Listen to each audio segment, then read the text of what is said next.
Good morning, ladies and gentlemen, and welcome to our Socially Distanced Officer of Employer Initiatives Forum. My name is Seth Green, and I'm the Skills Development Fund Outreach Specialist for the Dallas-Fort Worth Metroplex and North Central Texas. The Skills Development Fund segment this morning is going to address traditional Skills Development Fund grants, the Skills COVID Training Initiative, and Recruit Texas. They're all on the same application now. We'll have a few minutes for questions at the end. So feel free to add them to the chat box and we'll address those as we can. Joining me this morning will be Tim Samuels with the Ascend Institute at Dallas College. Tim, would you tell us a little bit about yourself, just a quick bio and some information on the Ascend Institute and your role with Dallas College? Seth, thank you so much for having me this morning. It's such a pleasure. I got to tell you before I do that, how impressed I am with the statewide participation that we have today. You know, as far east as Texarkana that I've seen, as far west as El Paso, and all the way down south to Harlingen and North Texas. So, and all points in between. So delighted to see the audience today. Yeah, you know, with the Ascend Institute, you know, Seth, it's a newly formed entity that we put together just in 2019 as part of an initial phase in to the consolidation efforts of Dallas College. And as many people know on this call, we've gone from 7 independently accredited colleges to 1, and that's been a major transformation in 2020 when SACS gave us the official go-ahead and approval to move forward. So the Ascend Institute, Seth, and for the audience, essentially serves as the corporate engagement or corporate partnership arm of Dallas Colleges, where again, we centralized and consolidated all of those corporate training services as one entity. My background has been in higher ed ever since Skills Development Fund grants have been around, about 20 years. Started in 2000, working in a community college system and moved to Dallas about 9 years ago. So my second system, primarily as a dean of academic programs or an executive dean of workforce and continuing education. And most recently now coming down to the Ascend Institute to help this entrepreneurial new startup to form this corporate partnership arm. Awesome. Well, to begin with, I guess we're going to have to talk about an elephant in our virtual room today. It's going to take a lot of blame over the next couple of days. As Chair Daniel discussed, it's had wide-ranging effects on every program in the Office of Employer Initiatives, owing to the toll it took on the businesses we serve. Most of you know the effect it had on the Skills Development Fund, but you'll pardon me for a quick recap just to get us all on the same page. When COVID-19 pandemic hit in earnest, the needs of both employers and employees throughout the state changed. Our pre-pandemic focus on upskilling had to give way, at least in part, to the needs to retrain employees to fill gaps in the midst of a major economic impact. We also saw an unprecedented number of displaced workers. Chairman Daniel discussed that in pretty serious detail, but along with shifting business needs throughout the state. These range from retooled manufacturing facilities to COVID-specific training in the service sectors to labor shortages in the medical sector. And the result of those needs and our efforts was the Skills COVID Training Initiative, with which so many of you are now familiar. Skills COVID offered us a lot of flexibility in responding to training needs throughout the state. We were able to offer shell grants to colleges of up to $250,000 without them having an identified business partner in place. This was a part of a streamlined application that allowed them to respond much more quickly to training needs throughout the state. We were able to upskill displaced workers, place them in new jobs. We saw a lot of this during the layoffs, a lot of layoffs, in a very short amount of time. Most of you remember, with traditional skills, we weren't allowed to train unemployed people. We had to train full-time employees of the business itself. A lot of our displaced employees after the pandemic hit decided they wanted to change industries, change jobs, and we were able to help them through the Skills COVID Training Initiative.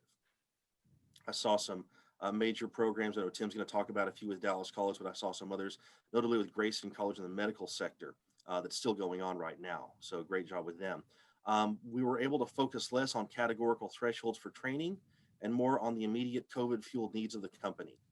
Many of these companies had to downsize, and the remaining workers had to take on supervisory roles. This meant they needed a lot of non-technical training, such as management, communications, diversity, a lot of the stuff HR wants managers to have, they need to have, but that wouldn't really have been possible under a regular skills framework. The reskilling also required general technical training for the remaining workers to shore up labor losses. Here we're talking about office software, general office knowledge, technical training that, again, might have posed a challenge under the regular skills framework that we were able to do under Skills COVID.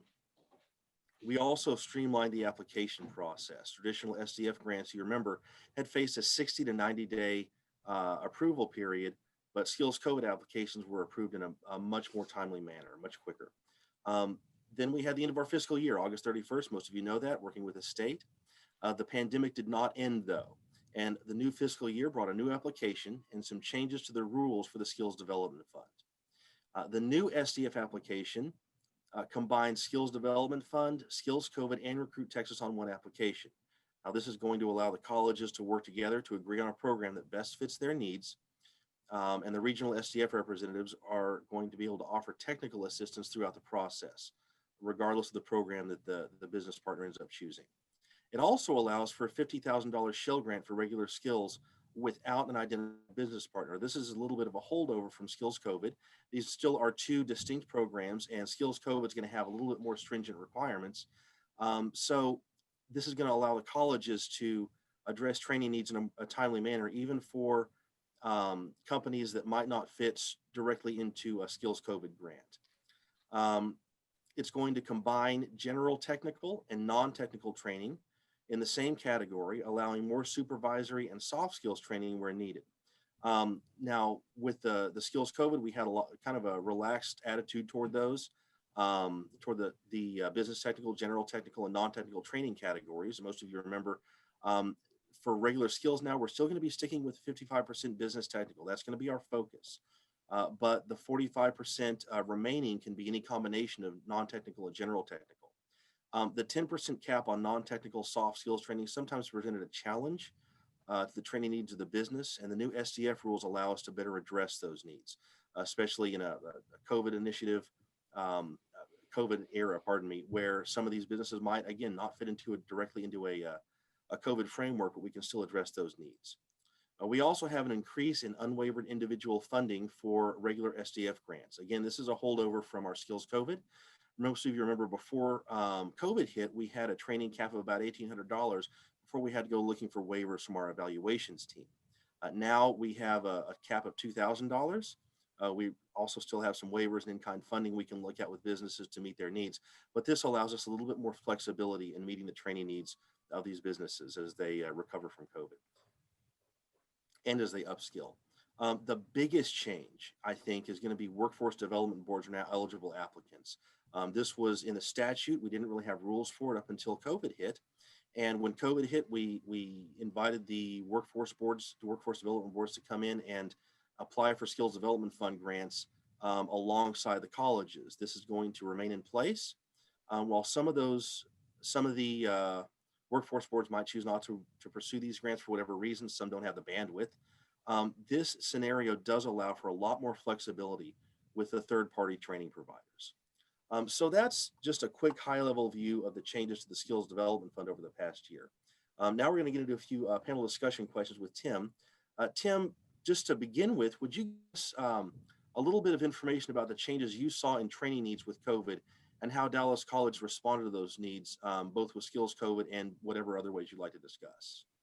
You know, Seth, that it was an amazing time as I reflect back to last March, and I applaud TWC and your work, Seth, and others for being responsive in a way that we didn't expect, we didn't anticipate. And, you know, as I look back on that time, you know, we were, again, it's important to note that we were still 7 independently accredited colleges right at the time that the special COVID funding came about. And so all of our 7 colleges began to look at how can we meet the employer needs with the special TWC COVID funding. We ended up with 5 projects being submitted to TWC since we were still 7 colleges, all of which were approved, and everything from IT to healthcare to manufacturing to the restaurant and hospitality industry. And so, you know, it was amazing to see how quickly we were able to kind of transform our work, how quickly the special application, the new application with COVID, streamlined, as you said. It was more seamless, it was quicker, it was more simplified. We were able to get submission and approval in little to no time at all. So that work allowed us to quickly, in a matter of days or a few weeks, not months, to really expedite getting service delivery out there to the employers. And we're talking about companies, Seth, that really changed the way they do business. And it was because of the TWC, the approach, the COVID funding, the dollars available to these companies. A couple of examples where we had companies that changed their product lines altogether. They may have been in manufacturing producing whatever it was, but maybe we had a special societal need across the state and the nation, and face guards or face shields and masks. Maybe we needed hand sanitizer. And so these companies, because of this funding opportunity, became to change the way they did business to meet the needs of and the demands of our time during the pandemic, to really create really what we needed. We needed safety, we needed health, and we needed protocols, and we needed all of those kinds of business opportunities. And it was because of this grant that we were able to do that. Awesome. Awesome. Just, you mentioned it, so I'll go ahead and ask about this too. You talked about the transition Dallas College had from 7 campuses, pardon me, to 1 campus. How did COVID affect them, and what effect did that have on just running your projects? It really didn't, because right at this time, Seth, the Ascend Institute was forming its internal team. We were a little bit ahead of the SACS notification as one college, but we knew we were going that way. We knew we were going to apply for that. And so we were putting everything in motion to make that happen. So we began the consolidation on May the 18th before SACS approved us as one college in June. And so we inherited all of the people from the 7 colleges that either were engaged in skills development fund grants by job or role or contract training, in some cases CE and workforce development. And so we formed the Ascend Institute ahead of the SACS notification so that we could then meet the needs of the COVID epidemic. And, Mark Hayes, our former Vice Chancellor of Workforce and Economic Development, put this together in March and April. And so we were already in play to move this forward very, very quickly. Again, trying to move to the speed of business because we had to in these unexpected times.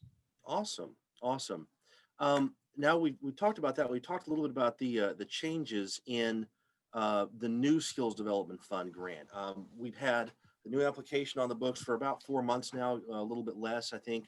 And can you tell us a little bit about how those changes have affected how Dallas College does business with SDF, how it has affected the way you recruit, how it's affected the perception of the companies you're working with? Seth, you talked about a couple of these key points that we've already seen fruitful for us in our work. You talked about the consolidation or collapsing of the business technical and the general technical and that 55-45 split. It's funny, just 2 days ago, I was on a call with the Southwest Regional Director of Human Resources for FedEx.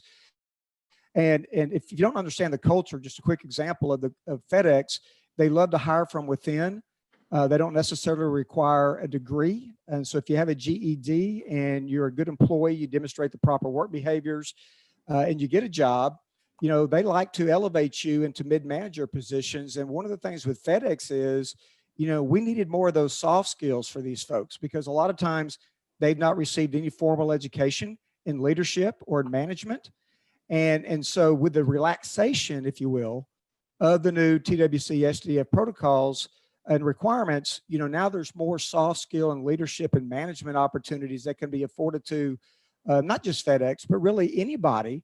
And in today's time, so many employers will tell you that, I'll hire you for your technical skills, but I'll fire you for your soft skills. And so this is a huge development for us, Seth. And I think the state of Texas, and I think our colleagues on the call today would agree, being able to offer more of those emotional, intelligent, soft skills. Toyota calls them the essential work behaviors. I prefer that term than soft skills, because they really are more so the hard skills.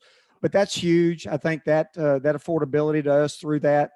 And I really think too, another big one for me, and I think some of my colleagues may agree, is again, the relaxation on the use or utilization of third-party vendors.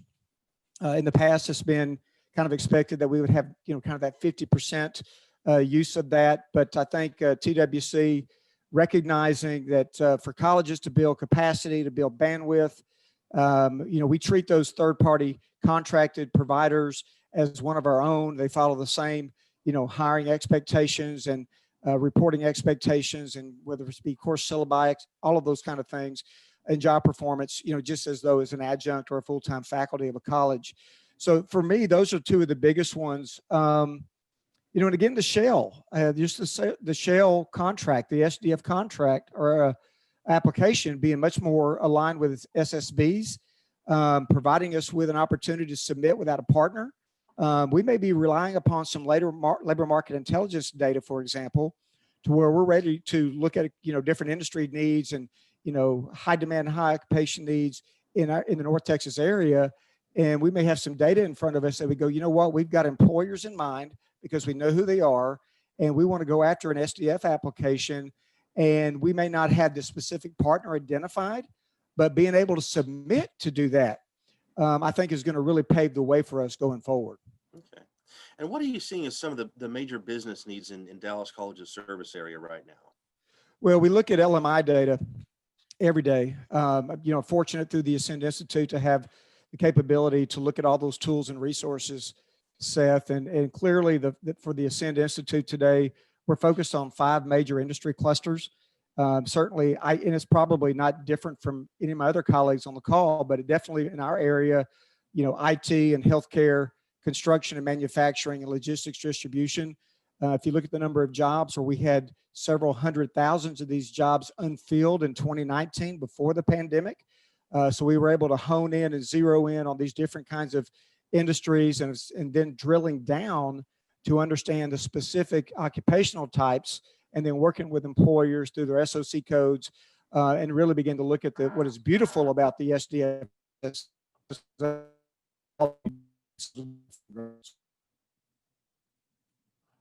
We lost you. Still there, Tim?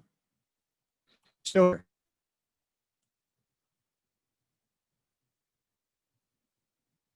Seth, can you hear me? Yes, sir. Go ahead. I'm sorry. No, just I don't know how much I cut out on you, but About 10 seconds. Okay, so you got the 5 industry clusters. Certainly, we'll look at anything in retail. We'll look at anything else that an employer has, but those are the middle skilled jobs, Seth, are the biggest key for us to address.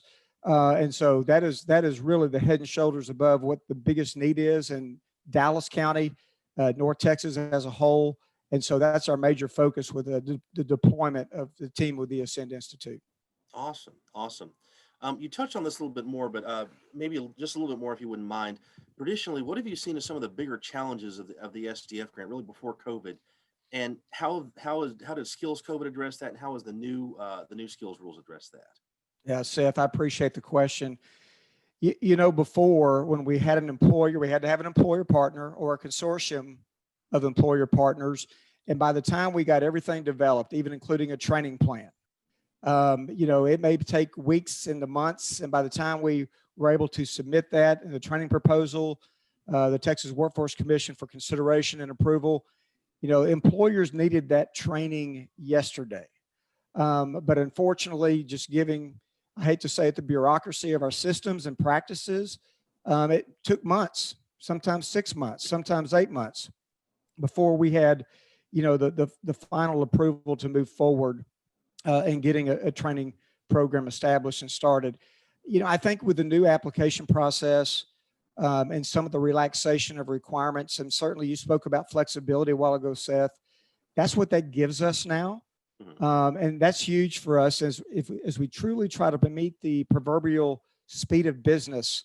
I think this had to happen. And again, credit to TWC and, always being with a listening ear to understand the challenges and concerns and questions, coming from the colleges and now the workforce boards and other economic development stakeholders, which I really like, by the way. I love the fact that the workforce boards and the economic development folks and the ISDs, and there's many of those folks on the call today. So I love the collaboration, and I love the consideration of input from all of these stakeholders, because I think it's just going to transform how we do business going forward. Awesome. Awesome. Next, I want to shift a little bit back to look at Skills COVID and SDF together, because, while funding lasts, we're going to keep the Skills COVID initiative on the books. So in Dallas, I guess especially, you've got a big microcosm really of Texas there. Um, do you see a continued need for the specialized training and parameters offered by the COVID initiative grant? I'm speculating here, Seth, in some respect. Yes, I do. As we continue to see a surge of COVID active cases, we stay tuned to our county judge every day. We've been up over 2,000 active cases in the last couple of weeks on several days. Yesterday, I think we reported about 1,368 active cases. So as we continue to see the surge of the cases, we want to be prepared to meet the needs of employers who, once again, maybe need to change a product line to create more of masks and face shields, and with more emphasis on returning to work in a safe and healthy way. I haven't spoke about one of our biggest COVID participants, and that's the Texas Restaurant Association. Seth, we've had as many as 500 employers through this collaboration with Dallas College and the Texas Restaurant Association.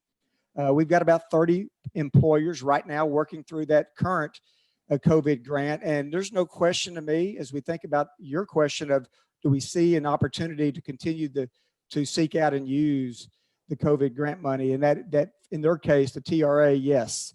Because as many as 500 employers have kind of chimed in with interest.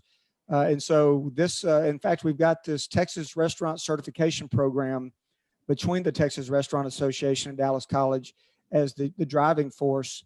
It's a 5-course program to meet the needs of, the restaurant and hospitality industry, which everybody on this call knows has been hit huge and far and hard with the COVID. And we have everything in that industry that's been turned upside down right now. So certainly with the Texas Restaurant Association collaboration that we have, I expect that, but I can still see that with our IT healthcare management grants. I can see that with manufacturing who are struggling right now with returning to people back to work face to face.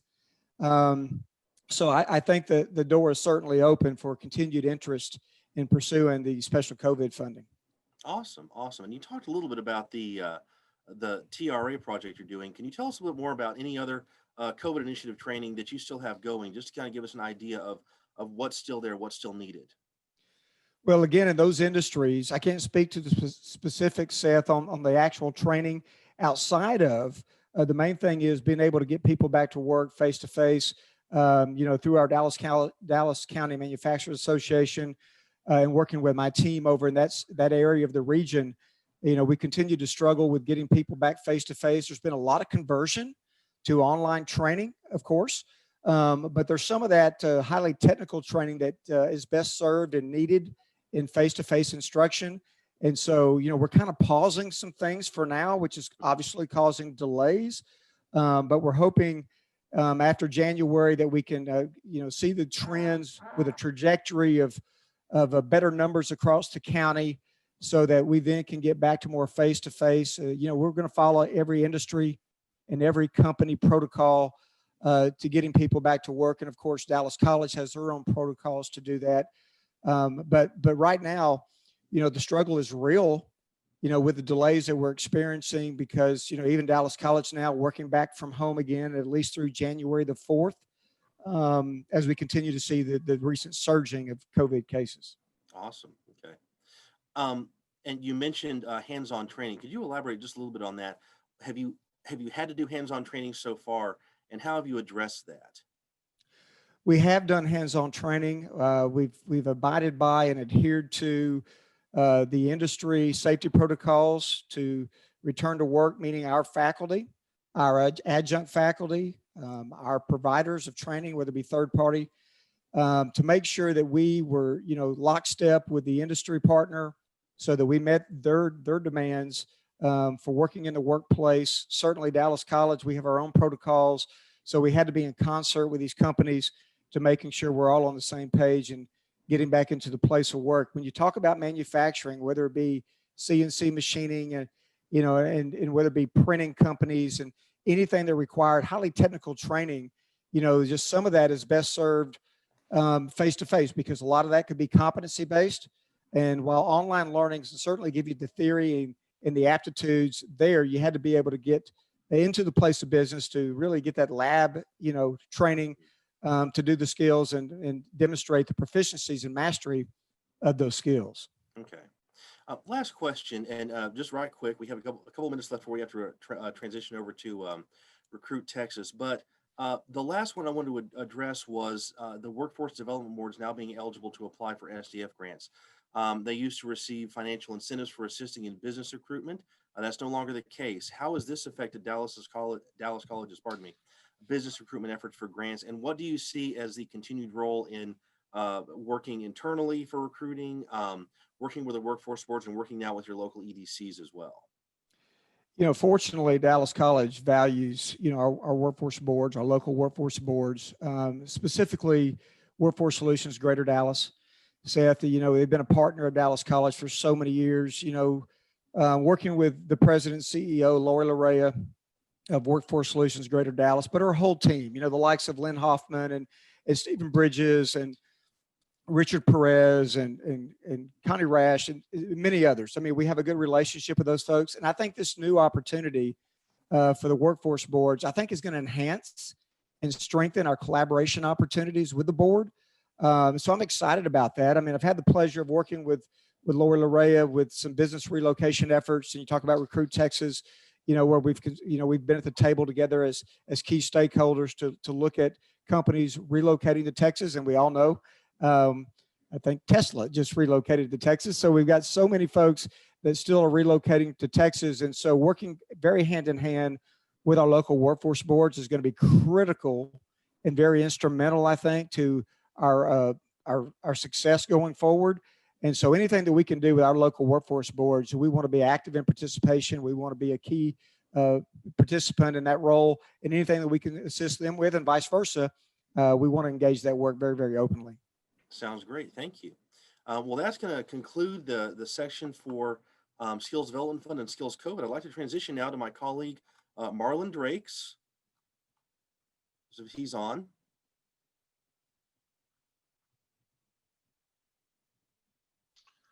Thank you, Seth. And Marlon's going to discuss Recruit Texas. He's doing our pilot project for that. So Marlon, it's all yours. Thank you, Seth. Good morning, everyone. I'm Marlon Drakes. I'm part of the OEI Skills Development Recruit Texas team. Today, we'll have the opportunity to hear from Larry Mcmanus, Director of Business Community and Development, Office of the Governor, and Randy Floyd, Program Manager for Corporate Initiatives, ACC. And together, you'll hear what collaboration would look like for a Recruit Texas project. But first, I'd like to provide you with a high-level overview of the Recruit Texas program.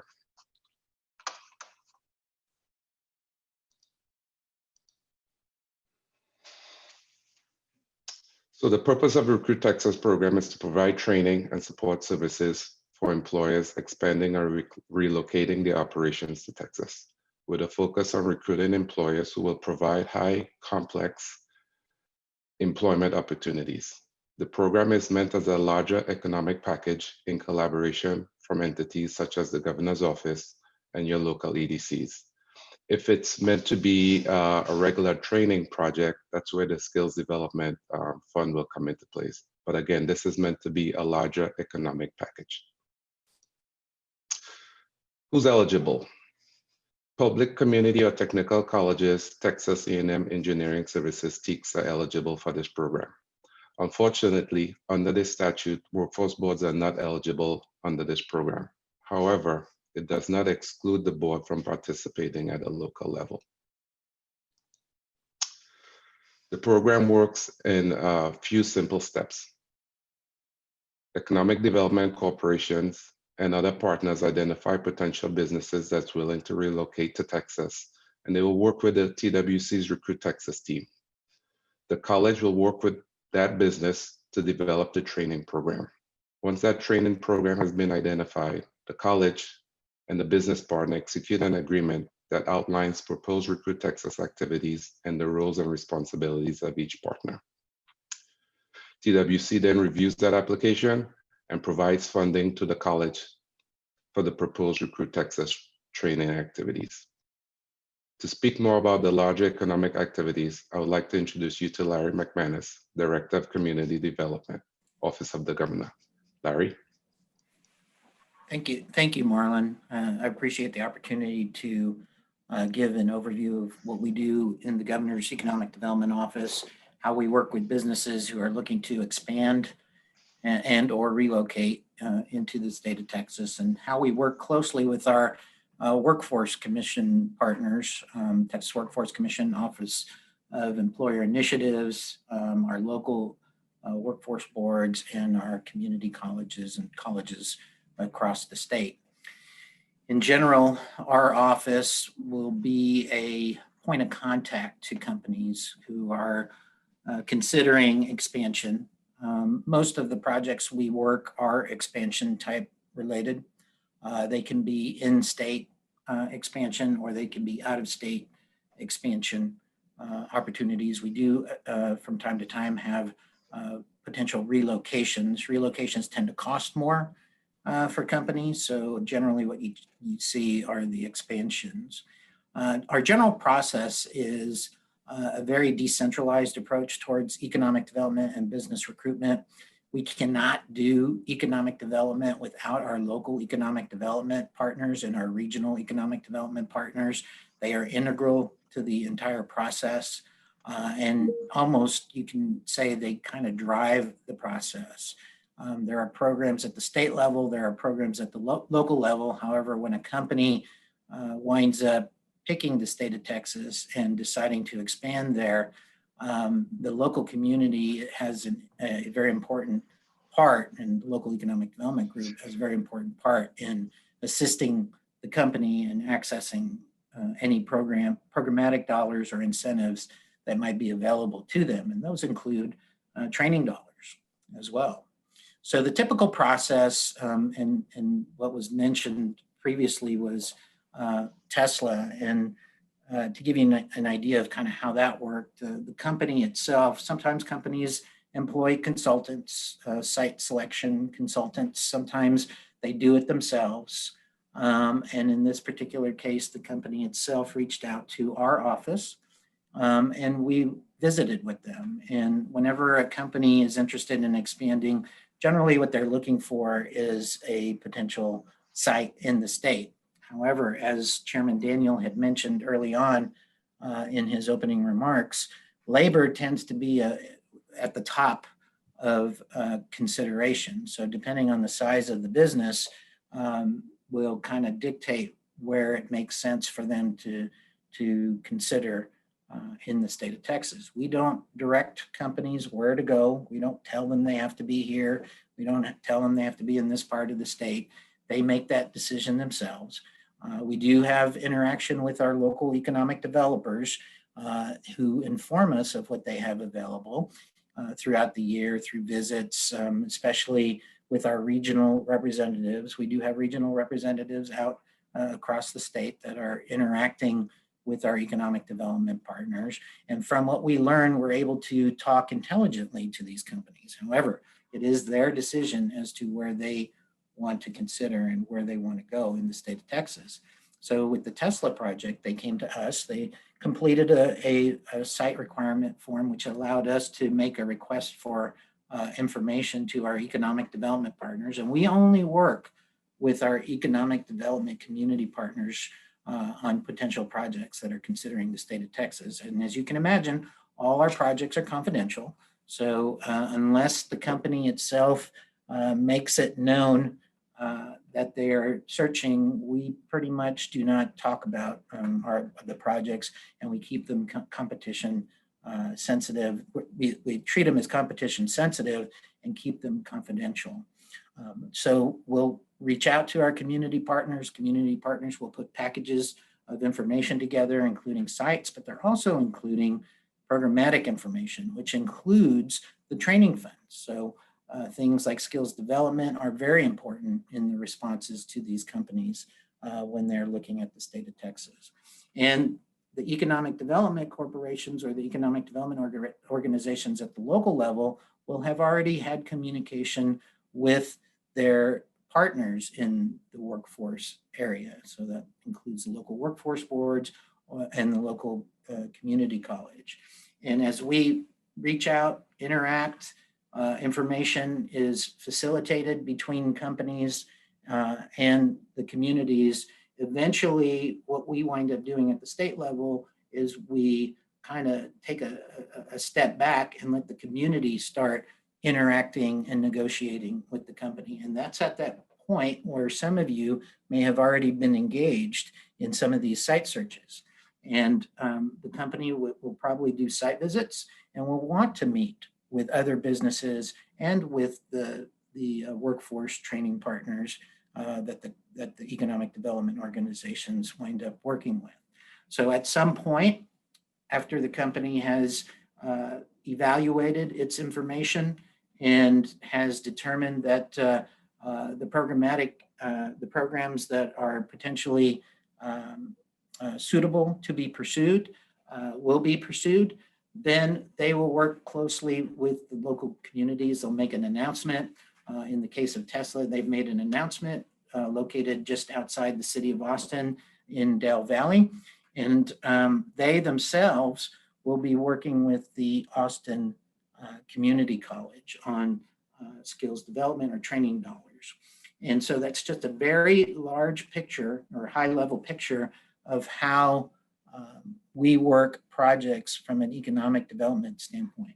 There's also an avenue where a company may go directly to a community and the community will contact us and we'll work the project in that manner as well. So there's different ways to work with these companies, different ways to get involved, but we look closely to our workforce partners at the local level to work with these companies.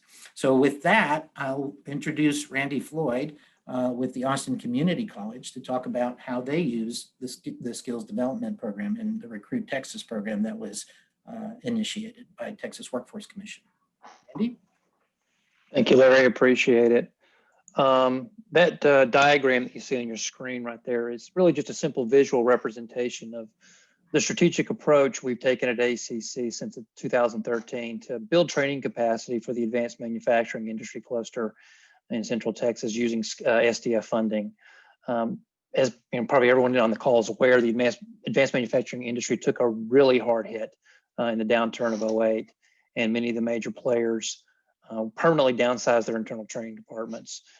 We felt strongly that we could step into that void and we could create a vehicle that companies could share to develop that crucial middle skills workforce. And we're talking about technicians and engineers, the people who really need upskill training on an ongoing basis to remain competitive. So we started with Samsung Semiconductor in 2014. If you don't know, Samsung is the second largest semiconductor chip supplier in the world behind Intel.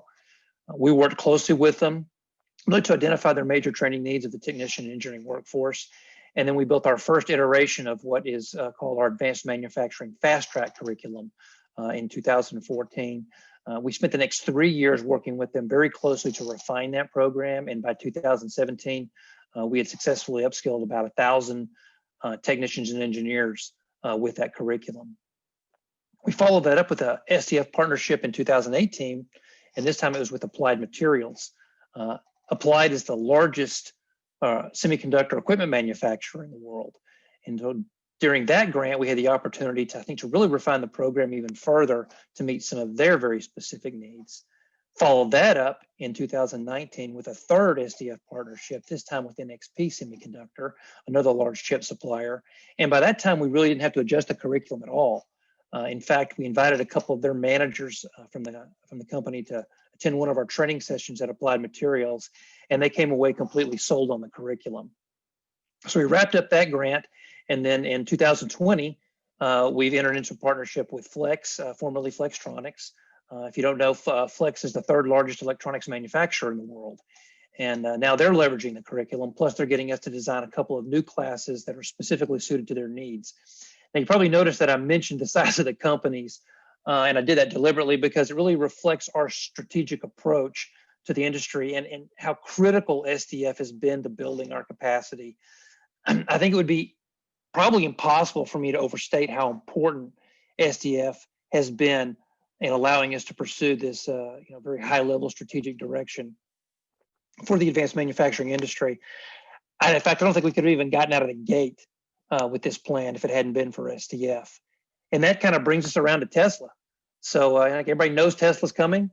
Tesla's coming to Texas. In fact, Elon Musk recently announced that he's moved here, and Recruit Texas is playing a pretty key role in that move.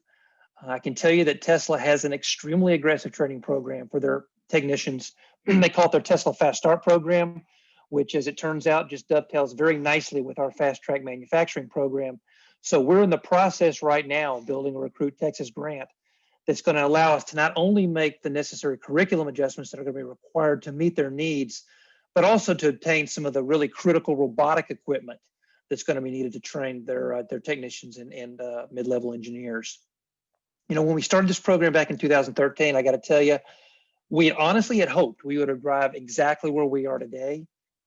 We had hoped that an advanced manufacturer like Tesla would be looking at possibly setting up shop somewhere in the state of Texas, and that this leverage training model that we'd come up with for advanced manufacturers would resonate with them.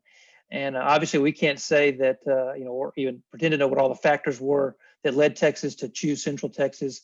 But I can tell you that as we've been in meetings with them for preparations for this Recruit Texas grant, they have told us consistently how impressed they are with our degree of preparation to deliver the sort of fast track program that they're not only accustomed to, but that their technicians require. And I guess that really defines our strategic approach as it relates to Recruit Texas. We really wanted, when we started this whole program, I guess it's 7 years ago, to create this fast track manufacturing curriculum. We were hoping it was going to do two things. The first was that the large corporate players that were in the industry, and we're talking again Samsung, Applied Materials, et al., that they were going to know that this was a program that they could come to rely upon. And they definitely have over the last few years, because we knew that if we were successful at that very high level, we could also deliver successfully to the smaller industry players in advanced manufacturing as well. And that's what we've done, particularly with the pandemic during this time. But secondly, we wanted to be in a position so that any advanced manufacturer like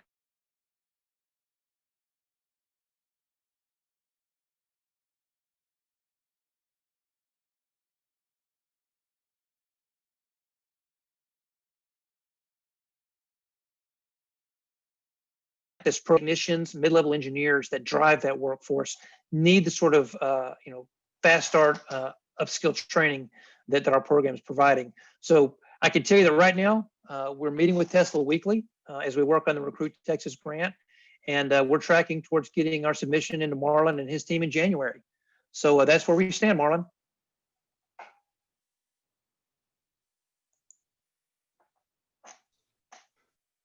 Thank you, Randy.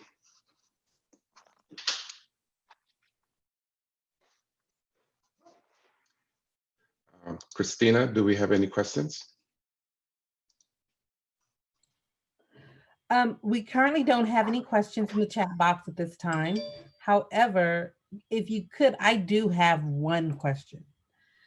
You mentioned for Recruit Texas that it is for businesses that are moving to Texas or expanding in Texas. What about businesses that are relocating in Texas? Sure, so that's a good question. Hang on 1 second, let me get my camera on for you. Yes, we want to see that beautiful face. Oh, thank you. Yeah, so businesses that are relocating, so it has to be a business that's relocating to Texas. It cannot be a business that's already established in Texas and relocating to another part of the state. That's not allowed. It has to be a business that is relocating to Texas from another state or country for that matter. Okay, thank you. And then are there any specific skills that we're targeting, or specific industries that are targeted for this program? So not necessarily. That will be dependent upon the business need, and you know what sort of training or curriculum or sort of manufacturing that business is doing. So where the program outlines high skill, that will be dependent upon the business itself. Okay. And then can we use it to get can Recruit Texas be used for equipment, instructors, so forth? Yes, Recruit Texas can be used to purchase equipment. However, that equipment is property of the college and not the business. Recruit Texas program can also be used to fast track curriculum development. In the case of the college may not have the curriculum already identified that the business needs, the Recruit Texas Fund would also fund fast track curriculum development for that program. Okay, so that's all the questions I have at this time. One more question came to me. I'm sorry. Can it be used for a third party to develop curriculum? Yes, third-party training is allowed under the Recruit Texas program. Okay. Well, that is now all of the questions that I have. Thank you so much for your time. You're Seth, we're welcome. going to turn it over to you. Thank you all for joining us. If you have any more questions, please feel free to contact your local SDF representative. We do have a map available online. And with that, welcome aboard, Christy. Worked with you before. Look forward to working with you some more. Have a wonderful day, everyone. And join us again in about 15 minutes for our next session. Christina, go ahead.